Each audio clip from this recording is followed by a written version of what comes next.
For the artists, for the passionate. Welcome to the Adventures Elsewhere podcast.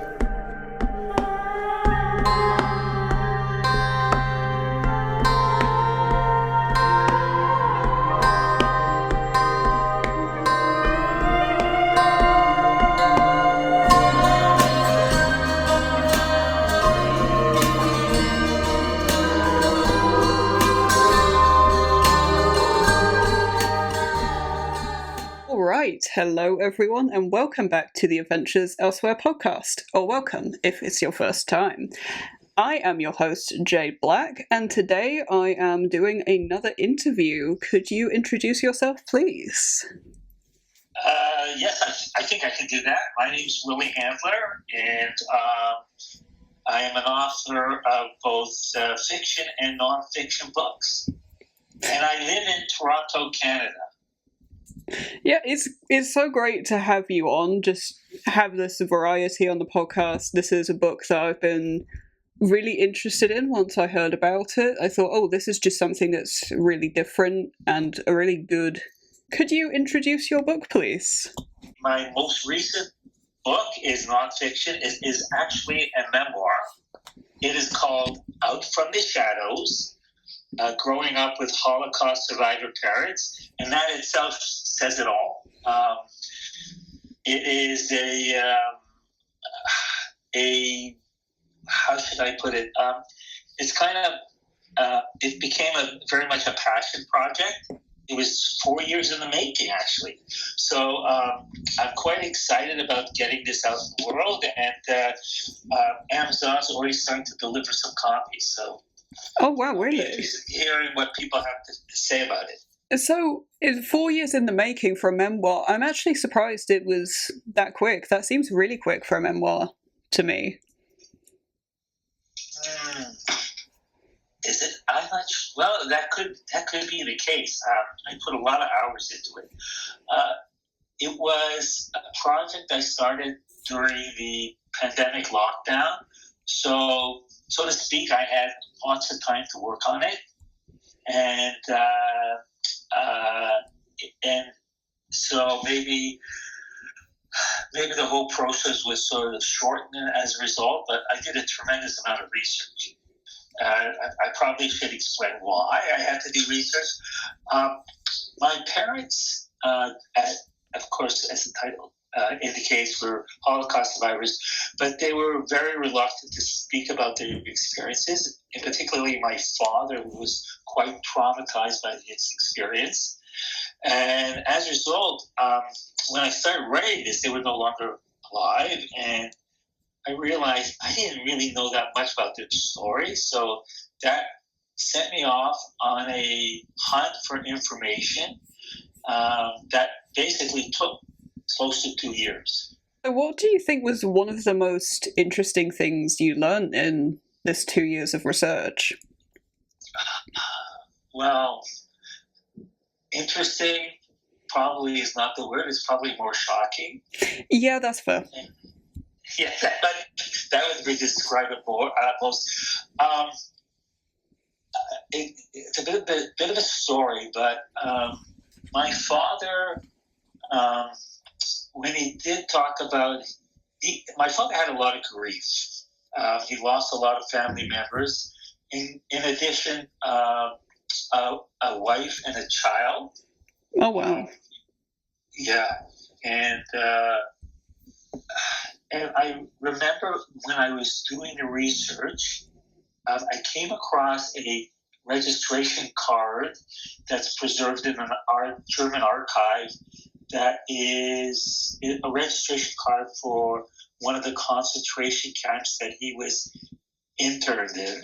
And it indicated he had 2 children, 2 and 4, which I thought was kind of odd. I thought it was maybe some miscommunication or something like that.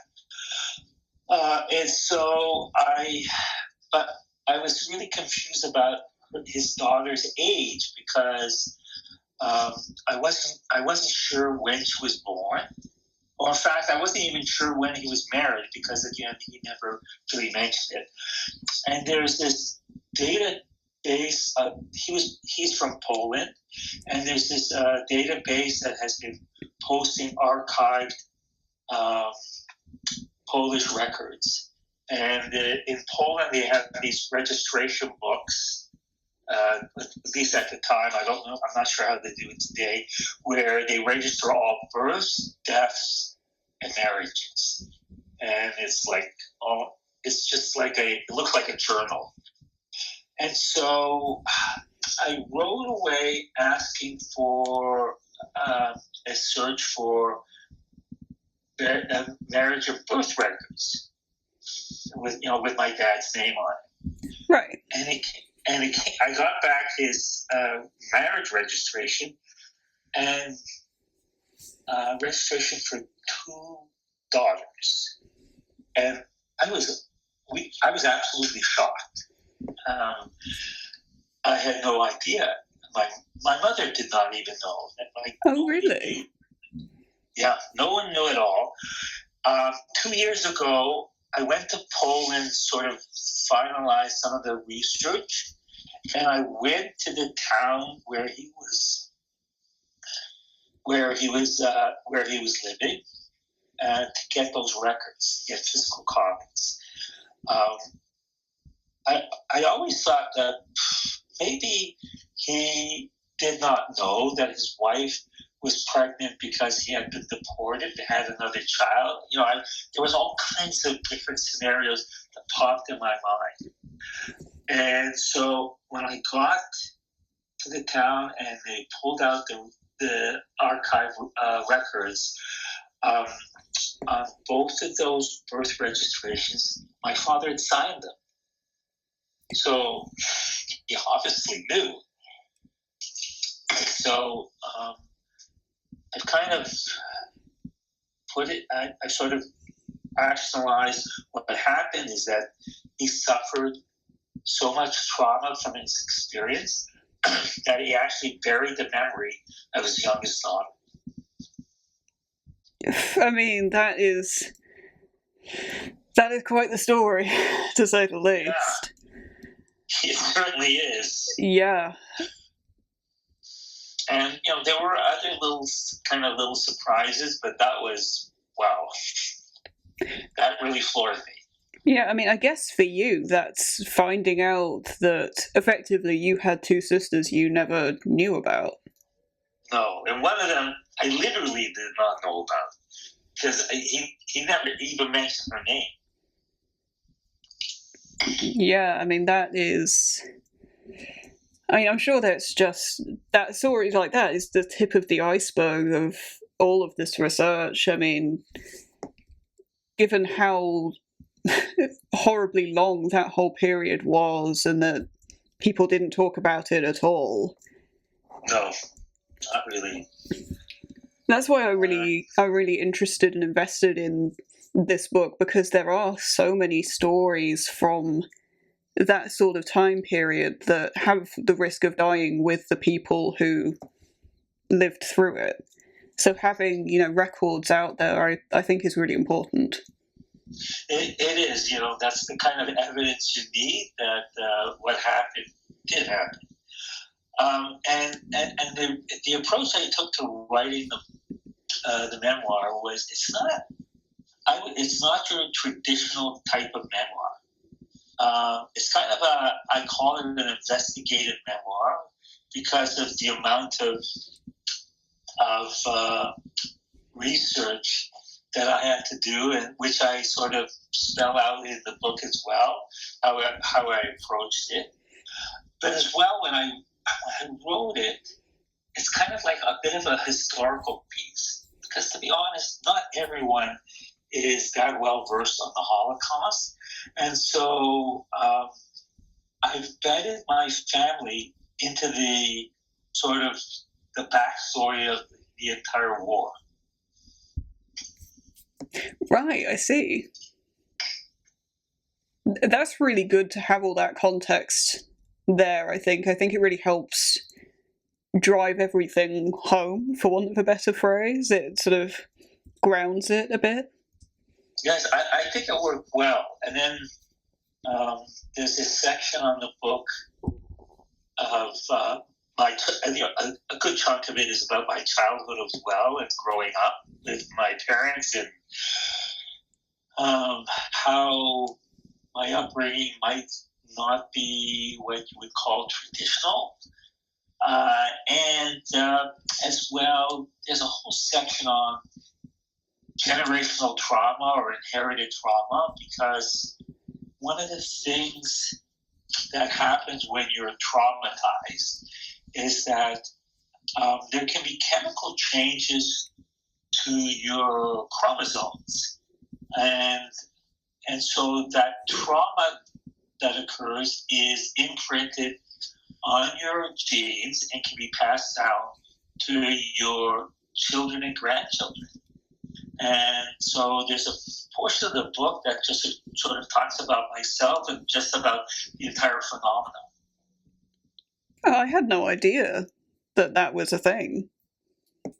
No, that's the thing, and I think that's very, very common. In fact, I would say even some children of Holocaust survivors don't even realize it.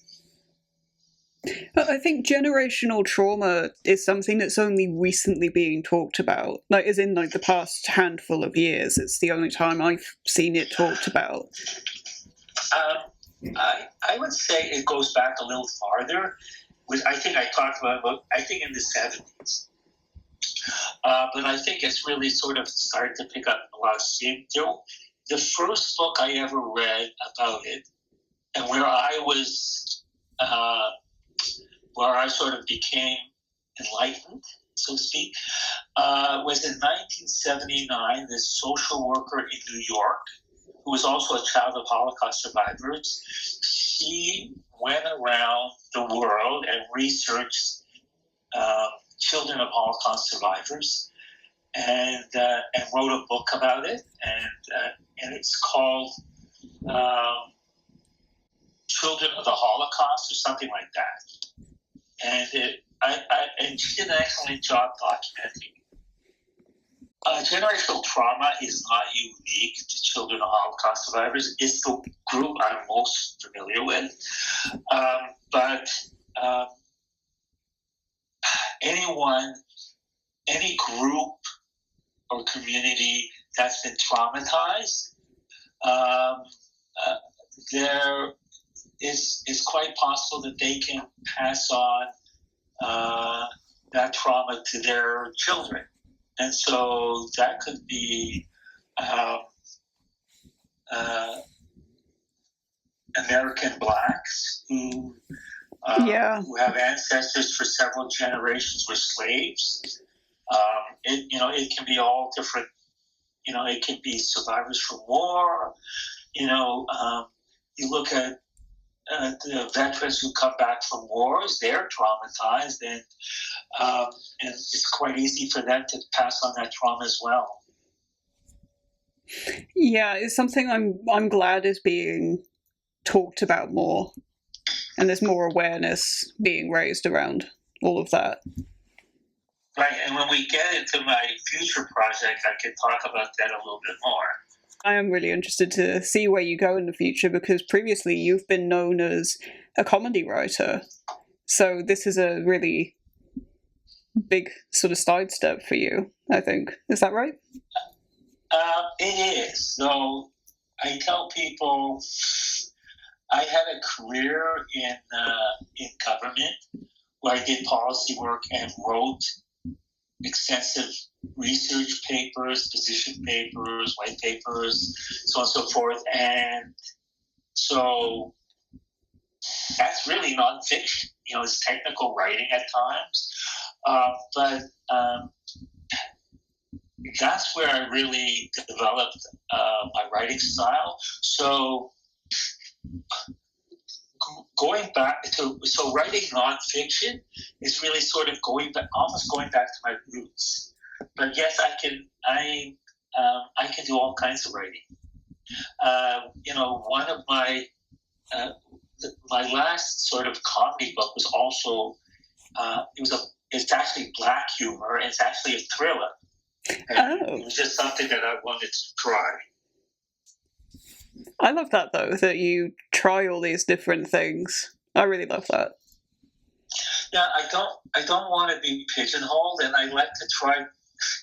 I like to challenge myself, so I want to try all types of different things. I think that's important as a writer, as a development and growth part of writing, but also just as a person. I think that's really cool. Well, there are many writers who are basically, they stick to their genre. Might be romance, might be science fiction. That's not what I want. That's not me, really. And I like to try and dabble in everything.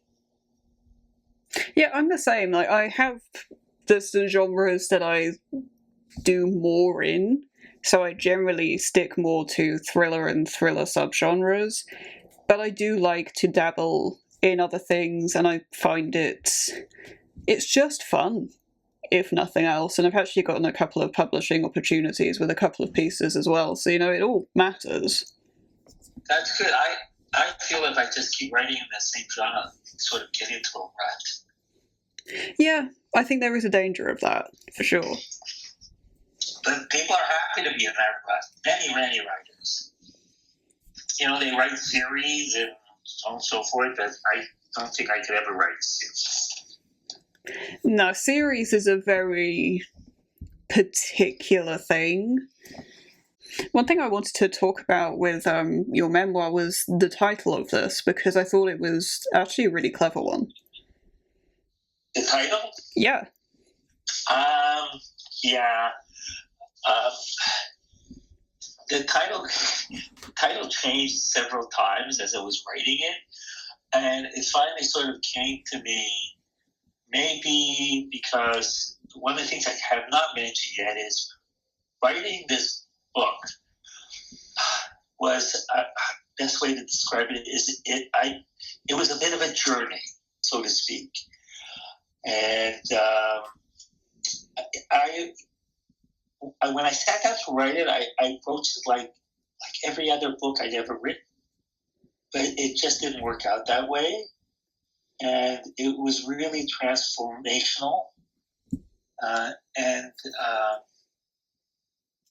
as I started to remember memories from my past, all this buried trauma that I didn't even realize I had just came out. I can imagine, yeah. It kind of forced me to examine how I felt about my parents, all my relationships, my priorities in life. And it put me in therapy. And so that's why it was quite a journey. But rewarding as well. And so, getting back to your question, the Holocaust was a shadow that followed my family around. It shaded everything in our life, and writing this book forced me to come out from that shadow. And that's where the title of the book comes from.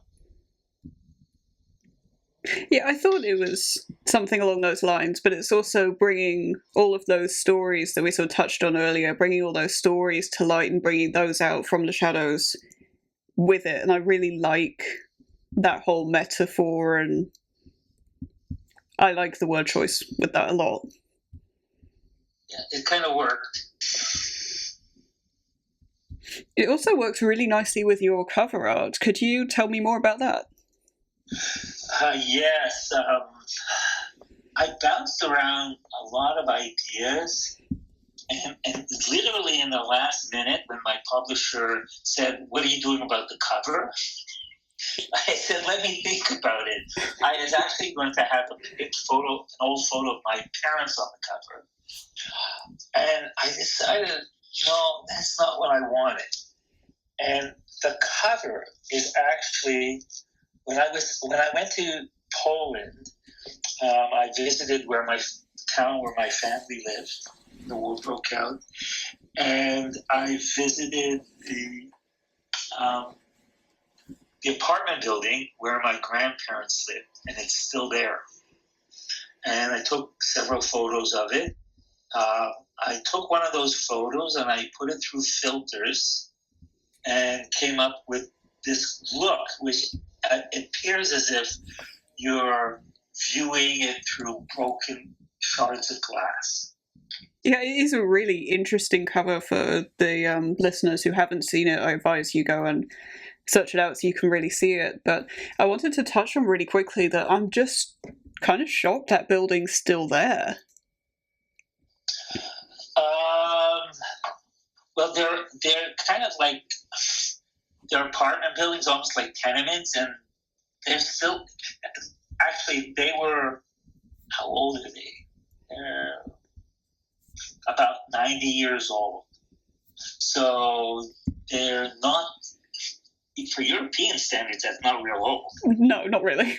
No, because I found a sort of a little cornerstone with the date when the building went up. It was in the 30s. And so, it's really not that old. So, yeah, there was, that town, there was not a lot of destruction as a result of the war. It was very close to the German border. And so, like on the fourth day of the war, the German army just marched in with no resistance and took over the town. So as a result, there was not a lot of destruction.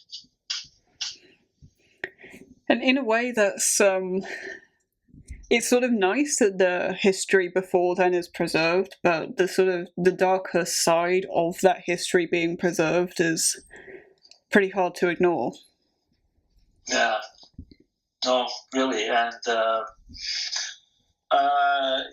are some things that are no longer there. There was one large main synagogue. There were many little ones, but there was this one main large one. And in the first week of the invasion, and this is something that the Nazis typically did, is they basically firebombed it and blew it up. So all that's there is like a little memorial. Yeah, that is, it's just such a shame on so many levels that buildings like that were destroyed so thoroughly, and there's not really even a way to restore many of them. And there's no reason to restore it. This was a town at the start of the war. Town had a population of 50,000, of which half were Jewish. And today there are no Jews that live in that town. So you certainly don't need a synagogue.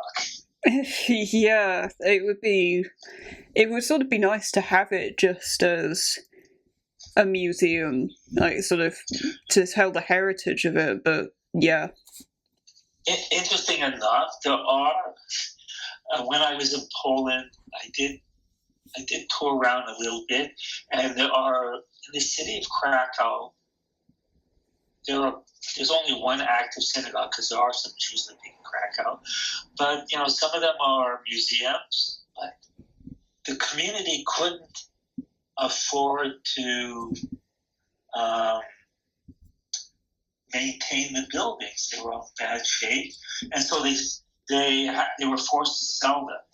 And so one of them is a bar, one of them is a bookstore.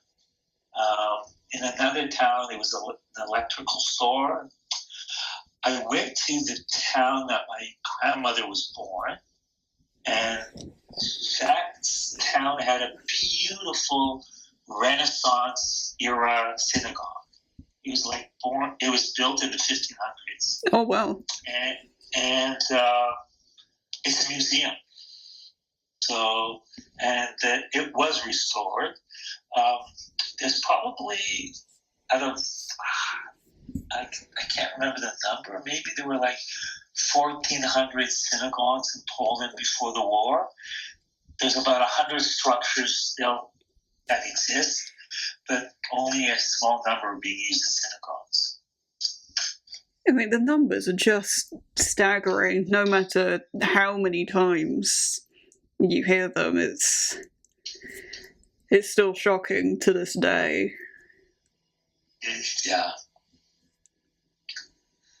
And in the memoir, I do sort of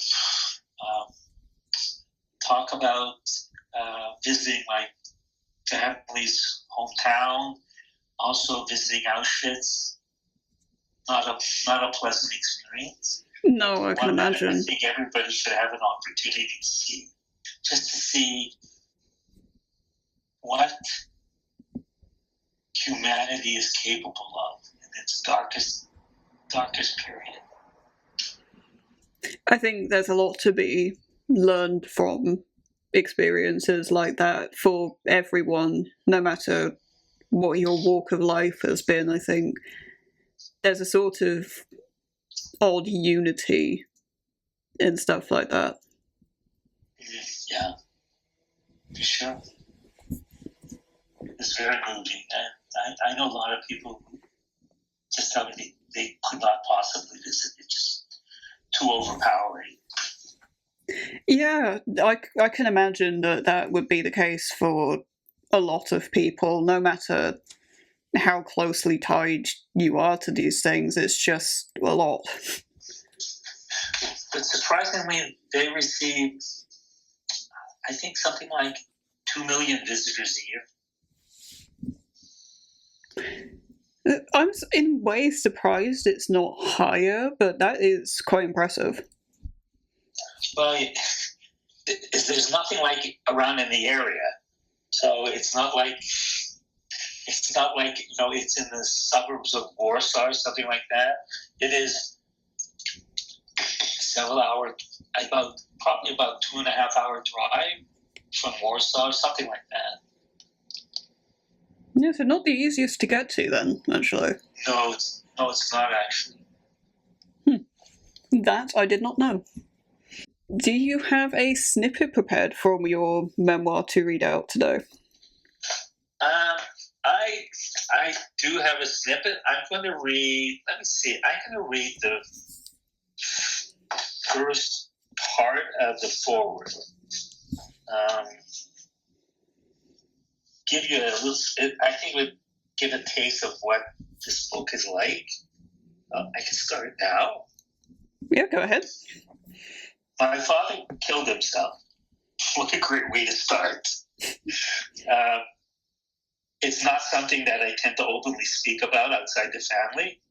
He didn't swallow a bottle of pills or hang himself. He slowly and methodically starved himself until he died. My father was a controlling and stubborn man. He expected and often demanded how things should be. One of his expectations was that my mother would always be there to serve his needs. He was 12 years older and assumed Mom would outlive him. And when her health deteriorated, as she suffered a series of strokes and developed dementia, Dad realized that he would eventually be alone and have to look after himself. That was not something he was prepared to accept. He didn't end his life because he was suffering from a terminal illness.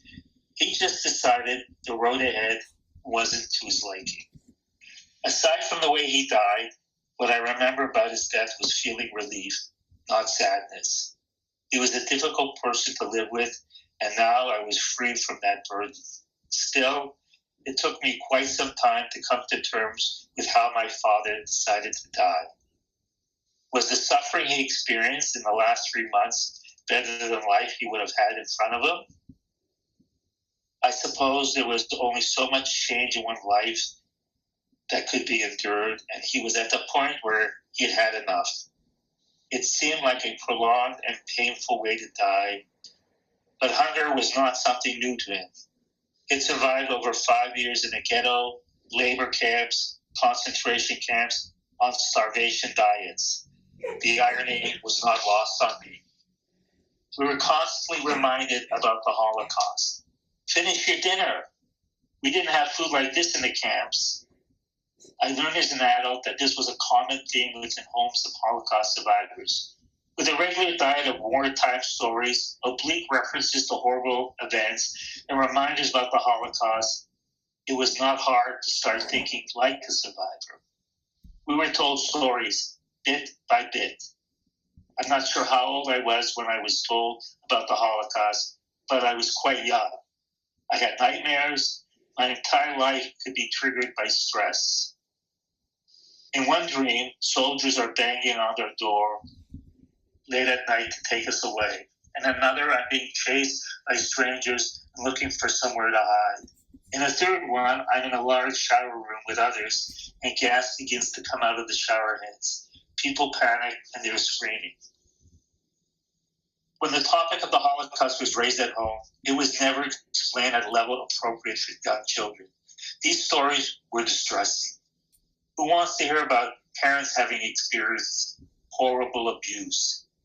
Anytime my father talked about his wartime experience, he became emotional and often cried, leaving me feeling guilty for raising the subject. So I never bothered to ask questions.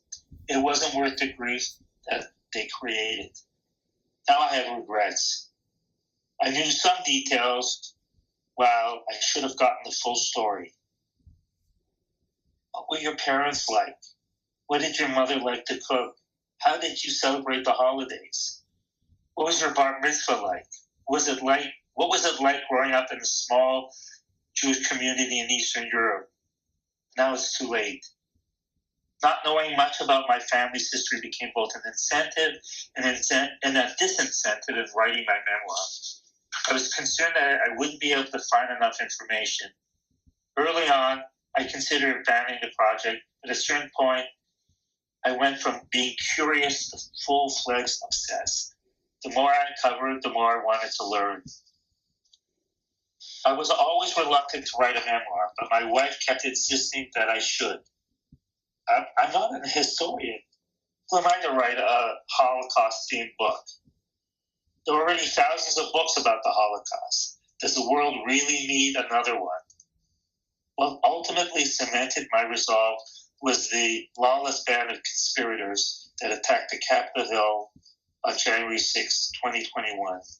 One of the participants was parading around, proudly displaying a shirt that said Camp Auschwitz. He was glorifying a death camp where numerous family members were murdered. It made my blood boil, and I decided my voice was needed after all. And that's the opening to that memoir. That is really, really powerful. Just the entire story of how you came to write it in the first place. I love that that's included in the book, and that it is so tied to both history and current events. I think that it shows immediately how important these stories still are, and how important books like yours will be forever, I think. I really hope so. In a sense, I sort of hope so, but I also, in a way, hope it's not. I hope that at some point we don't have to keep telling these stories, and we don't have to keep going back to these, senseless questions of, hey, do people of another religion deserve to live? Like, how is that a question that people are still asking? I think people will always have to be reminded, because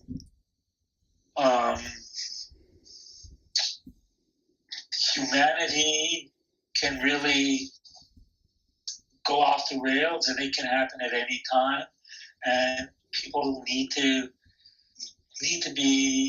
learn about history, and that's the only way to prevent something like this happening again. Yeah, I couldn't agree more with that. Sad though it is that these reminders are still needed. They are still needed. Yeah. But what does the future hold for your writing? I mean, what's the next thing you want to try your hand in? Well, and as I mentioned, there's a portion in that book about generational trauma, mostly about myself. One of the things I decided when I completed the memoir was that I felt I needed to do more about this whole topic of generational trauma. I felt there were many people, perhaps millions, who walking around, carrying around trauma, that they don't realize, and even if they do, they've not been very vocal about it. Basically, just sort of keep it within.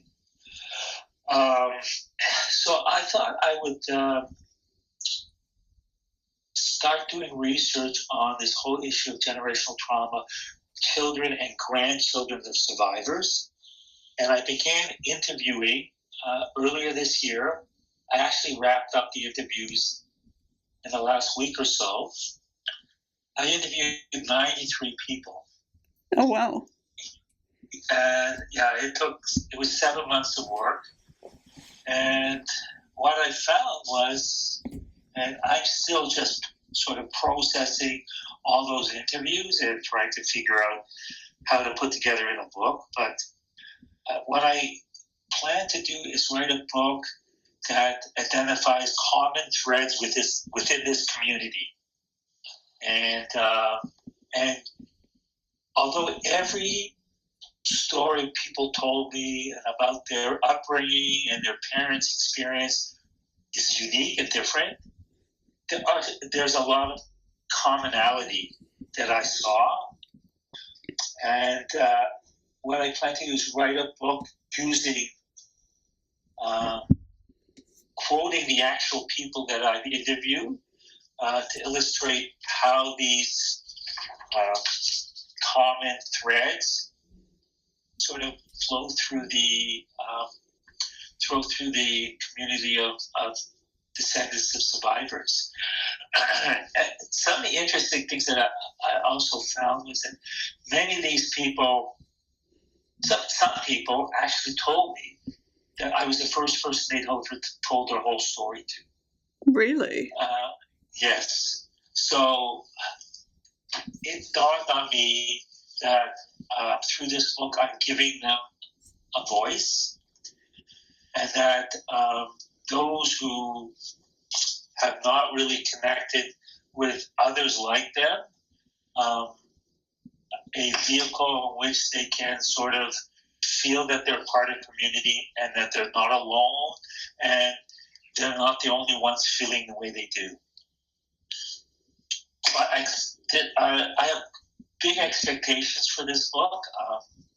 And in fact, I recently just signed with an agent who is eager to represent this book, even though it's not been written yet. That's really cool. It sounds like it's a really interesting and, again, very noble project to pursue as well. I really like that. Yeah. And then I think I'm going to go back to a humor book. Well, it might be needed after all of that. I think I'll need that change. All right. Well, what other books have you had published? So I have 4 books published. My first book is, it's called The Road Ahead. It is a political satire, which I think will never get stale. Considering where politics are, though, maybe it's no longer political satire. Maybe it's now political reality because it gets worse and worse with each year. But I wrote it sort of. It was a little bit cathartic because it kind of. I based a lot of characters on some of the people I met along the way when I was working in government. But it is the premise is totally absurd. The protagonist is a inappropriate and incompetent politician. There's a lot of laughs in that book. The second book, wow, I went on a totally different direction. I wrote a science fiction spoof, and it's called Love Mars, Hated the Food. It's about a chef who was sent on the first Mars mission to set up a permanent colony. Something bad happened and the colony blew up and he was the only survivor. And he is picked up by a Martian couple who keep him up. And there's the rest of the book is sort of his interaction with a sort of alien society. And there's some interesting sort of social commentary in that book. And the third book is that black comedy thriller that I wrote, and it's called Deep Into the Weeds. It's about a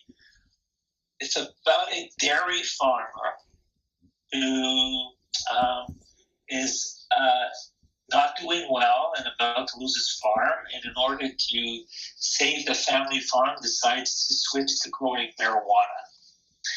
And it's based in Canada where marijuana is legal.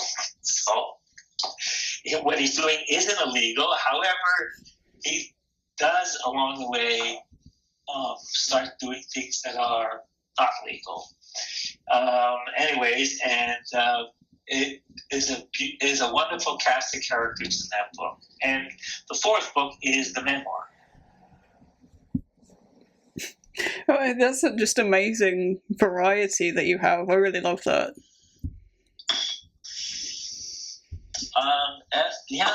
And I always like to try new and different things and expand on my style of writing. So all of those books were, well, maybe the memoir, but the other ones were fun to write.